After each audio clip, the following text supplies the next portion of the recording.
제가 심장이 80% 막혀가지고 급하게 이제 서울 아산병원에 수술을 했는데 응급실에 들어가서 1시간 지나서 제 옆에 사람이 죽어가더라고요. 그리고 이제 수술 받고 나서 중환자실에서 마취고 깰 때 제 바로 앞에 어떤 환자가 배가 다 이렇게 배에 있는 그 창자 이런 것들이 훤히 보이면서 또 죽어가는 걸 제가 보면서 이 삶과 죽음에 대한, 제가 원래 또 화장대에서 일을 해봤기 때문에 이게 이 몸 소재가 그런 걸 이번에 최근에 한 2달 전에 경험하고 또 이 시간 다시 한번 하나님 앞에 정말 내가 설교한 대로 살고 있나 이런 걸 점검하는 제 스스로에게 점검표처럼 이 자리에 섰습니다. 제가 좀 말이 좀 더듬어도 좀 이해를 해주셨으면 합니다.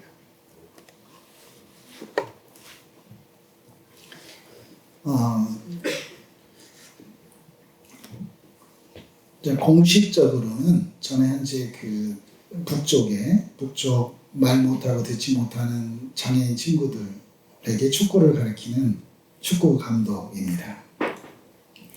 코로나 상황으로 여러 가지 어려움이 좀 있지만 그럼에도 불구하고 하나님이 하시고 하는 일들 앞에 먼저 오늘 38년 광야, 구약에 딱 한 번 표현되어진 38년 광야와 신약에 또 딱 한 번 표현되어진 38년 된 병자, 이것이 38성하고 어떻게 연결이 되지? 이런 마음을 한번 나눠보려고 합니다. 여러분 다 아시는 말씀이잖아요. 이제 우리가 일반적으로 구약에 40년 이스라엘 백성들이 40년 광야 생활을 했다 이렇게 알고 있잖아요. 근데 오늘 신명기 두 번째 율법책이라고 또 모세의 3편의 설교가 담겨져 있는 그 신명기 말씀에 가데스 바냐 이후에 하나님께서 38년을 광야 생활을 하겠다라는 그 문자적 표현이지만 저는 그게 저에게 이 북쪽 일을 하다 보니까 굉장히 크게 제 영혼 깊이 들어왔습니다. 38년의 광야를 하나님이 허락하셨다. 왜 그랬을까? 출애굽 이후에 일주일이면 갈 수 있는 가나안 땅을 하나님께서 왜 38년 동안이나 허락했을까? 여러분 제가 이번에 이 심장 수술을 받으면서 의사가 딱 2번 놀래고 저에게 질문을 해요. 어떻게 이렇게 80%가 막혔는데 이렇게 관상동맥 우회술 바이패스를 했거든요. 그러니까 이 스텐트 삽입술, 풍선술이 그렇게 쉽게 생각을 했다가 이제 이렇게 4군데에 이렇게 너무 많이 막혀서 이렇게 혈관을 4군데 이렇게 그 바이패스를 하는 과정에서 의사가 저희 끝나고 수술 후에 2가지 참 놀랍다. 첫째는 어떻게 이렇게 80%가 막혔는데 살아있냐. 그리고 골든타임은 어떻게 잡았냐. 2번째는 이렇게 회복 속도가 빠르냐. 제가 2달 됐거든요. 근데 왜 이렇게 회복 속도가 빠르냐는 질문을 이렇게 받으면서 참 이렇게 기도의 힘이라는 게 경험하며 살고 있는 삶 증인으로 또 여러분들이 이렇게 나눕니다. 다시 한번 고백해 볼까요? 누군가 기도하면 누군가 산다. 그래요. 저는 소록도 나병 환자들이 기도해서 제가 예수 믿었거든요. 그래서 제가 소록도 얼마 전에 한센인의 날이어가지고 이 몸을 입고 제가 소록도에 가서 소록도 간증을 하고 또 그 한센인들이 그 전국에 있는 음성 나환자촌에서 버스가 7, 80대 버스가 와가지고 그런 한센인의 축제를 소록도에서 했는데 또 저에게 하나님께서 몸은 좀 아프지만 또 새로운 스스로의 헌신의 결단을 하게 된 소중한 일이 엊그저께 있었습니다. 5월 17일 날이 한센인의 날인데요. 그 한센인들도 저에게 예수님이라고 기도해 줬고 그 기도의 작품으로 그들이 한센인들이 피어나기를 자기들이 기도해서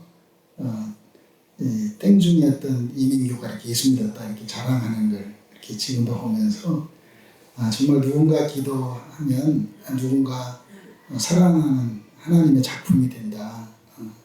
이런 걸 다시 한번 이렇게 행복으로 제 가슴에 남아 있습니다. 38년 광야의 어떤 삶이 결국 그 하나님의 그 철저한 그 계획이었다는 거죠. 왜냐하면 출애굽 이후에 가나안 땅을 12명의 그 정탐꾼들을 보내는데 여호수아 갈렙 외에는 모두가 다 그 셋족속이고 거인 같고 이미 철기 문명을 갖고 있고 우리하고 비교도 되지 않고 우리는 메뚜기 같고 이런 식으로 출애굽 엑소도스 그 하나님의 을 잃어버렸다는 거죠. 그래서 제가 이 북쪽 사역을 하면서 끊임없이 제 스스로 다시 또 되씹어보고 또 기도하고 또 붙잡는 것은 나에게 38년 광야는 하나님의 절대 감사다. 아멘. 여러분 우리의 인생 가운데 하나님이 출애굽 엑소도스 그 하나님의 구원의 즐거움이 우리 각자에게 다 있지 않겠어요? 저에게는 그게 소록도고 저는 이번에 소록도에 가서 제가 제 아내가 있는데 처음으로 이렇게 표현했습니다.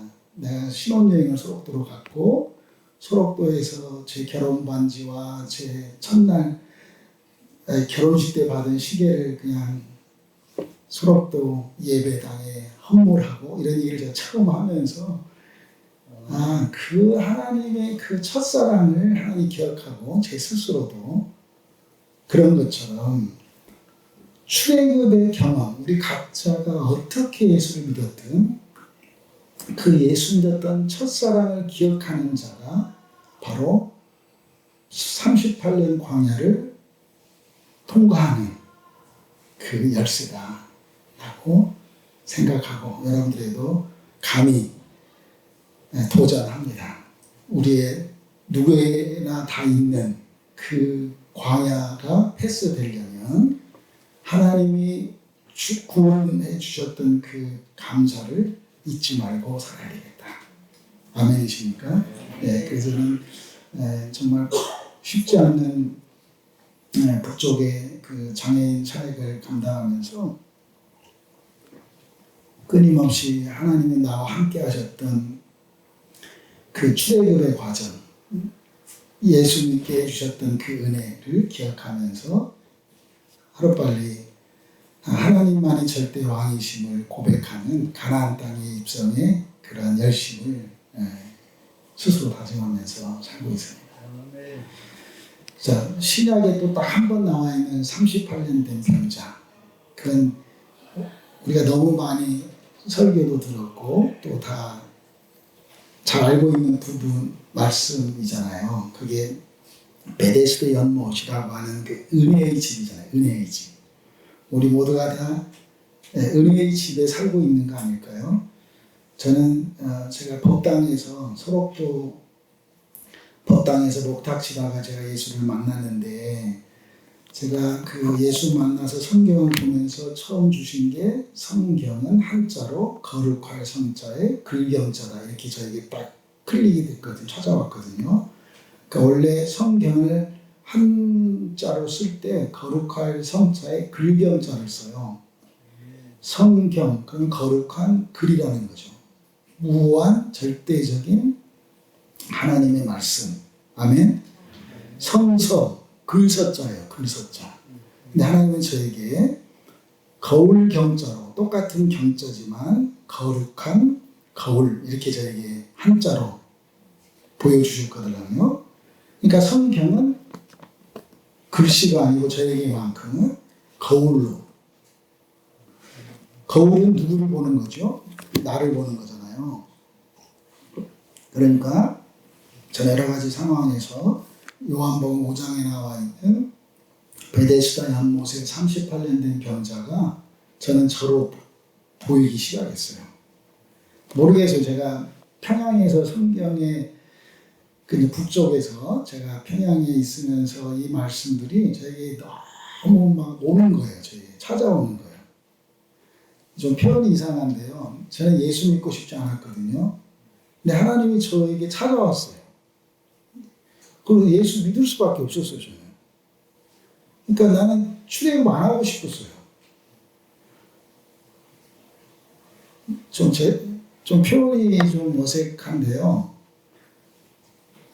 예수 믿으면 잘 산다. 예수 믿으면 복 받는다. 예수 믿으면 뭐 이런 것들이 저는 사실 예수 안 믿으면 더 잘 살 수 있어요. 저는 예수 안 믿으면 더 이 땅에서 누릴 수 있는 복을 더 누리고 살 수 있어요. 우리 집안이 더 진짜 부자예요. 근데 예수 믿음으로 그러니까 사복음서의 제자들은 예수 때문에 복 받으려고 믿었어요. 제자들은. 마태, 마가, 누가, 요한복음의 제자들은. 근데 무엇인가 어떠한 계기가 되어서 사도행전 이후부터의 제자들은 죽으려고 예수 믿어요. 사복음서의 제자들은 예수님이 십자가에 못 박혔을 때 다 도망갔어요. 근데 무엇인가 그 기점으로 사도행전부터는 뭐 하려고 예수 믿어요? 나 예수 믿으면 핍박받는 걸 즐거워할 거야. 이렇게 예수 믿어요. 나 예수 믿으면 잘 살 거야가 아니고 그게 바로 성령님. 아멘. 성령의 그 힘으로. 그래서 요한복음 21장이 그 전환점이 되는 거잖아요. 그래서 저는 요한복음 5장에 그 38년 된 병자가 저로 비춰지면서 은혜를 잊지 않고 살아야 되겠다. 38년 광야는 감사를 구원의 즐거움, 구원의 기쁨, 구원, 엑소더스, 출애굽했던 감사를 잊지 않고 살아야 되겠다. 38년 병자는 우리가 이미 은혜 안에 살고 있으니까 은혜를 절대 잊지 않고 살아야 되겠다. 아멘. 네, 은혜는 다 아시죠? 감히 받을 수 없는 내가 아무 조건 없이 주신 선물이지 않겠어요? 나는 받을 자격도 없어요. 그런데 조건 따지지도 않고 일방적으로 주신 하나님의 그 선물이 은혜 아니겠어요? 그걸 받은 사람들이 저와 여러분 아닐까요? 그래서 요한복음 5장 말씀이 저에게는 그 베데스다 연못, 의뢰의 집에 각색 병든 자들이 있었어요. 그 많은 사람들이 앉아있는 이유는 물이 동하면 천사들이 1년에 한 차례씩 물이 움직일 때 먼저 물속에 들어간 사람만 치유받는다고 하는 전설의 고향 같은 그런 이야기를 신뢰하고 그 그 물의 동함을 기다렸었던 그 각색 병든 자들 속에 예수님이 나타나셔가지고 물어보잖아요. 너 낫고 싶냐? 진짜 낫고 싶었다면 그 병든 자가 예, 저 낫고 싶어요 이렇게 말했을 텐데 그 사람은 이미 38년이라는 숫자적 의미일 수 있지만 지금이 좋은 거예요. 익숙한 거예요. 낫고 싶은 것도 잊어버렸어요. 그러니까 예수님이 너 낫고 싶냐? 라고 물어본 것에 답을 어떻게 했죠? 그냥 변명했어요. 물이 동할 때 천사들이 먼저 들어가 나를 들어서 들여보낼 사람이 없고 이렇게 변명한 거예요. 여러분 정말 우리에게 소원이 있다면 그 소원을 누군가 들어준다면 예스 하겠죠. 아멘. 여러분들에게는 어떤 소원이 있나요?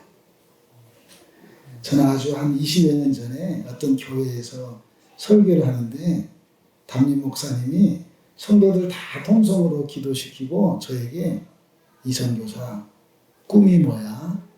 뭐 필요해? 이렇게 질문했던 그 현장이 저에게 시간이 20여 년이 지났는데도 항상 가슴에 남아있어요. 하나님 이 시간에 너 낫고 싶냐? 너 뭐 필요해? 라고 물어봤을 때 아, 저 이거 필요합니다. 라고 할 수 있는 소원이 우리에게 정말 있나?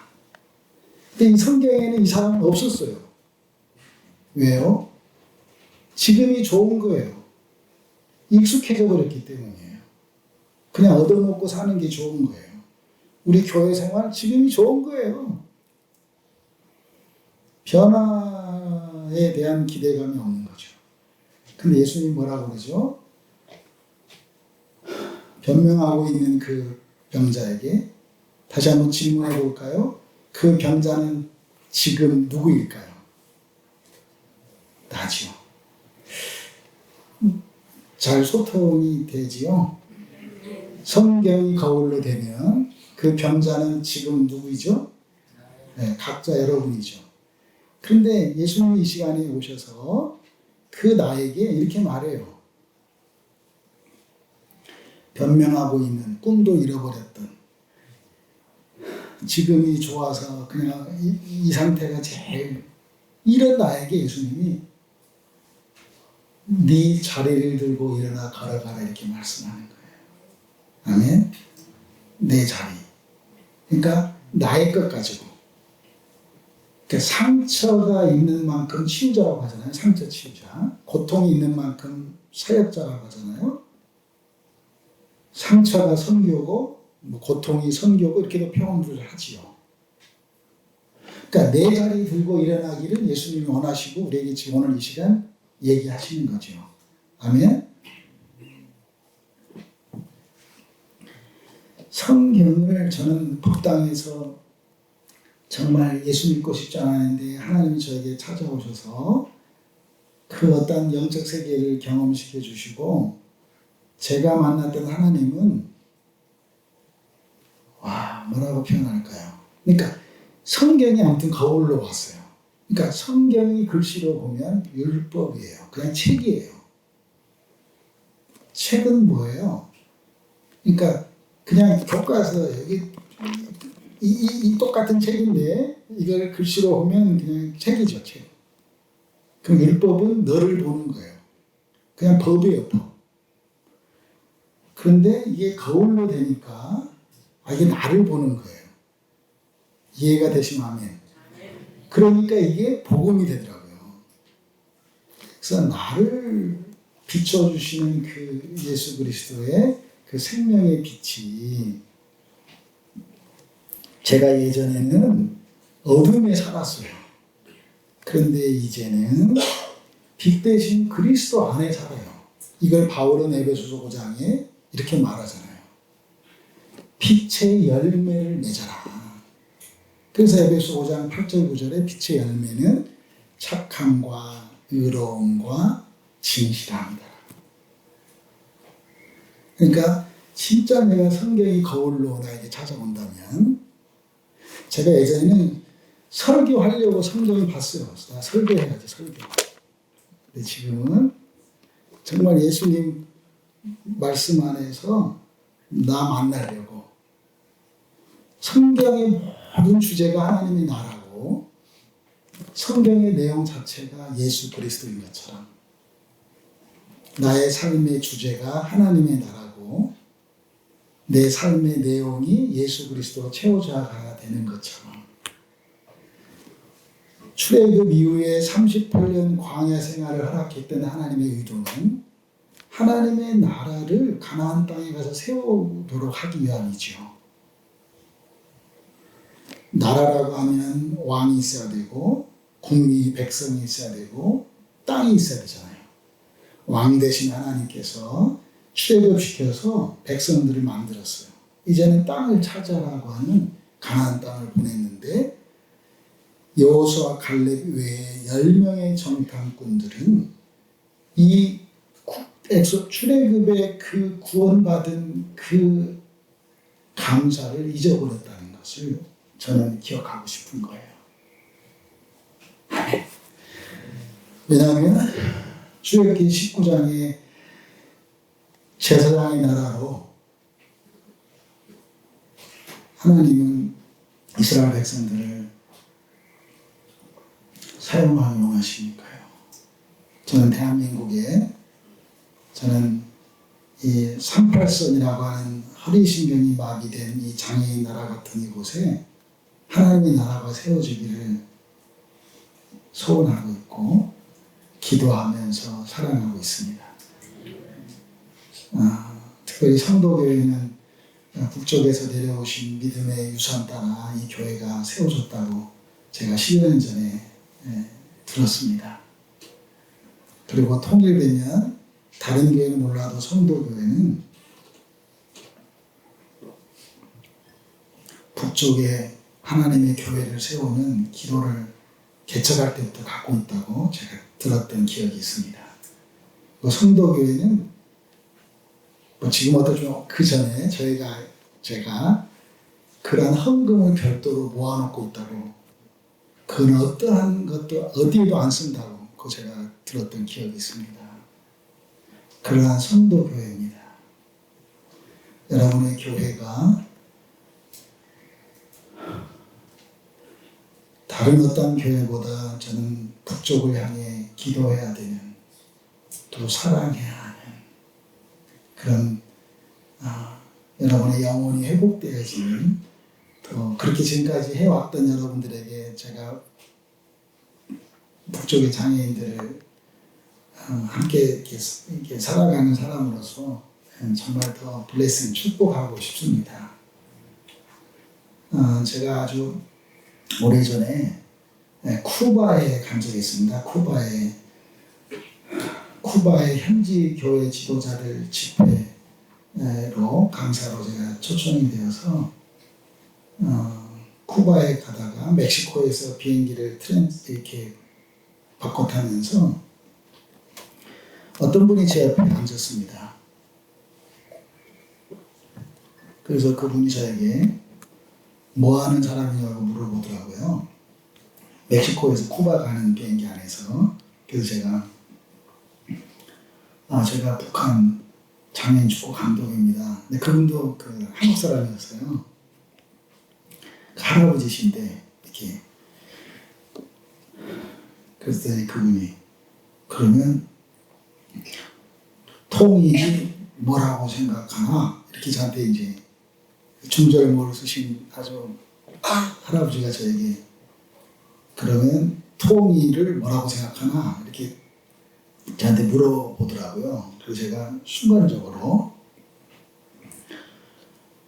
통일은 배고플 때 꿈속에서라도 북쪽 사람하고 밥 한 번 먹고 싶은 게 통일이죠. 제가 그렇게 표현했어요. 그랬더니 할아버지가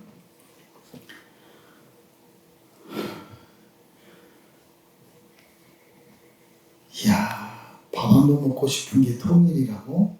그런 사람도 저를 격려해 줬던 기억이 있습니다.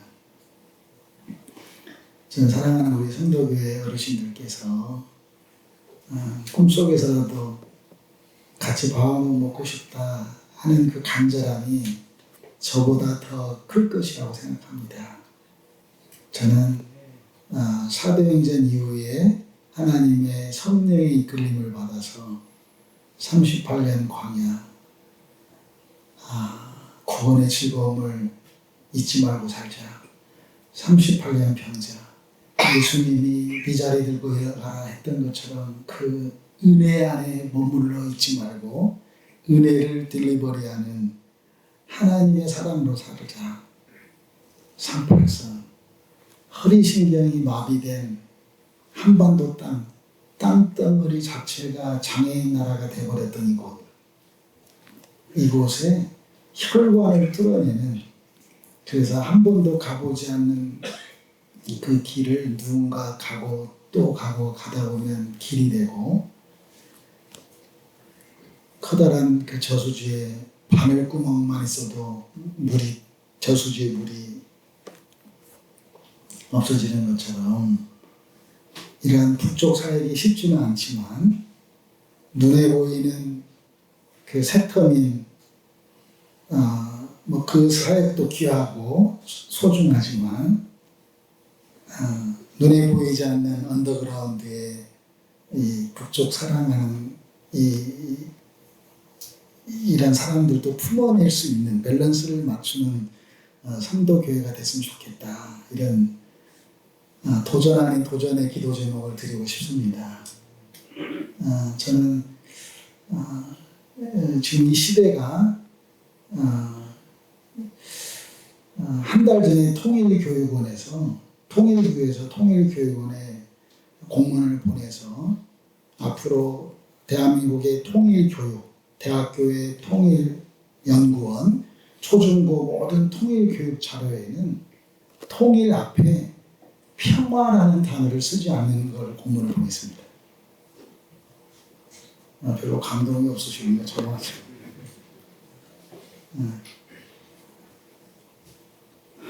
그러니까 이게 저 같은 사람이 북쪽을 얘기한다는 건 쉽지 않습니다. 지금 이 정서적으로.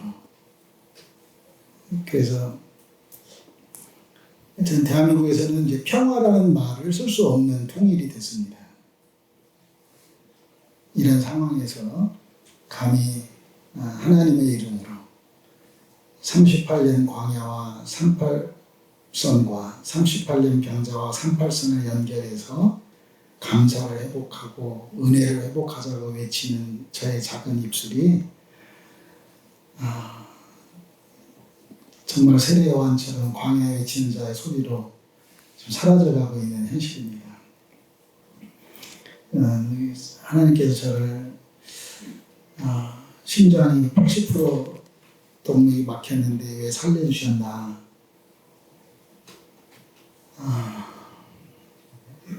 지금까지 해왔던 일을 잘 마무리하라고 살려주셨는가? 아니면 앞으로 새로운 일을 더 하라고 살려주셨는가? 두 가지 질문을 하나님 앞에 여쭙고 있습니다. 저에게 이 북쪽의 장애인들을 생각할 때마다 저에게 찾아오는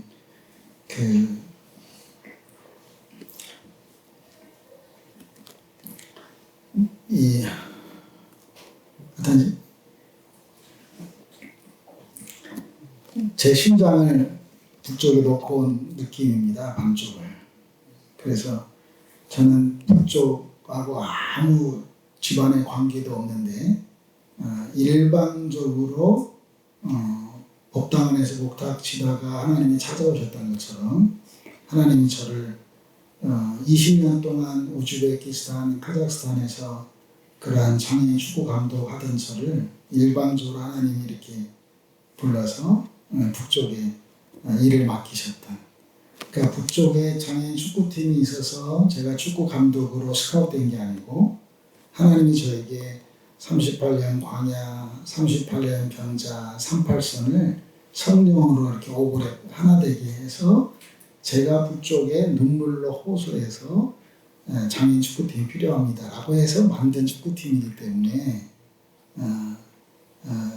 좀 쉽지 않은 외로운 그런 길을 걸어가고 있습니다. 그래서 또 가족 같은 또 여러분들이 또 우리 이한민 집사님 통해서 이렇게 기도 제목들이 나눠지고 또 제가 그러한 것들을 이렇게 받으면서 너무 행복하고 또 이러한 아름다움이 어떤 한반도의 막힌 혈관을 뚫어내는 그러한 아름다운 초석이 됐으면 좋겠다 이런 마음을 나눕니다. 마지막으로 제가 이렇게 표현하고 싶어요. 최근에 우리 이한민 집사님 통해서 이런 책이 한 권 출판됐습니다. 한번 따라서 해보실래요? 누군가 사랑하면 누군가 산다. 네, 몽골 선교사 이야기인데 몽골 사람 얘기예요. 그런데 제목 자체가 이야 너무 귀한 그 담겨져 있는 내용뿐 아니라 누군가 사랑하면 누군가 산다. 여러분 저는 북쪽 장애인들을 이러한 책 제목처럼 그냥 사랑받았다는 것을 스스로 거부하지 않도록 사랑해주고 싶은 마음으로 그들 품에 가고 있습니다. 내가 사랑받고 있어 라는 걸 스스로 부정하지 않을 때까지 내가 사랑받고 있구나 이런 걸 북쪽에 있는 장애인들이 알아차릴 때까지 너 예수 믿어라가 아니라 나도 예수 믿고 싶어요 그럴 때까지 그렇게 그들을 사랑하고 싶습니다. 누군가 사랑하면 누군가 산다. 기도하겠습니다. 그리고 하나님 하나밖에 없는 우리 성도교회에서 하나님의 사랑과 하나님의 주신 축복의 기도를 나눴습니다. 38년 광야를 잘 통과할 수 있는 구원의 즐거움이 날마다 감사로 넘쳐나게 하시고 나 같은 자를 은혜의 연못에 또 당겨주시고 은혜 속에 머물러 있지 않게 하시고 그 자리에서 일어나 은혜를 선포하고 은혜를 들은 다른 사람들에게 나눠줄 수 있는 은혜의 사도로 우리를 붙들어 주옵소서. 그리고 이 한반도 땅이 우리의 자손 대대에 분단된 조국으로 물려줄 것이 아니라 회복된 건강한 나라, 하나님의 제사장 나라, 그러한 나라로 한반도를 우리의 후손들에게 물려줄 수 있는 초석이 되게 성도교회를 사용하여 주옵소서. 북쪽을 진정으로 사랑으로 품어내서 누군가 사랑하면 누군가 산다는 이 아름다운 표현처럼 우리에게 맡겨진 특별히 북쪽에 있는 장애인들을 사랑으로 품어낼 수 있는 성도교회 되게 하여 주옵소서. 감사하며 예수님의 이름으로 기도했습니다.